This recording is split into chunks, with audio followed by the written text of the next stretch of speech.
It's just weeks into the new rugby season in Hong Kong. With the World Cup underway in Asia for the first time, it sparked a tinge of excitement among the clubs. It really does. Right now, after training or matches, we'll watch the games. It's like a festival. But it also comes as protests rock the city. They started in June. Ben Ho is a former national team player.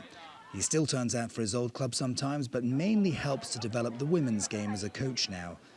Many of the players are university students and recent graduates and have participated in the protests in recent months. As coach, Ben tries to keep the players focused on the game. Of course, when you leave the pitch, it's your life.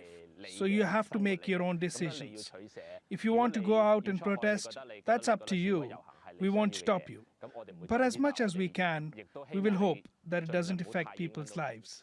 Ben says his players try to avoid talking politics, but it's not been like that at all of Hong Kong's 70-odd clubs, especially among teams where police officers play the game. Some players told TRT that several others who work in law enforcement quit their clubs over conflicting views of the protests. We were also told that a police tournament had to be abandoned over fears that it might be targeted by protesters.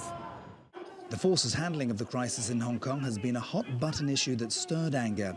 One study compiled with data from the Chinese University of Hong Kong showed nearly half of all people had zero trust in the police.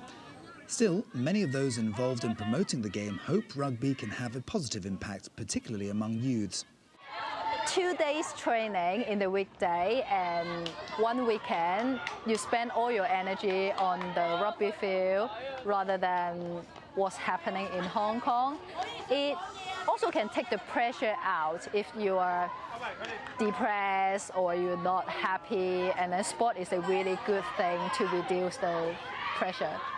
Rugby is different because rugby is a sport that's got a lot of values, a lot of disciplines.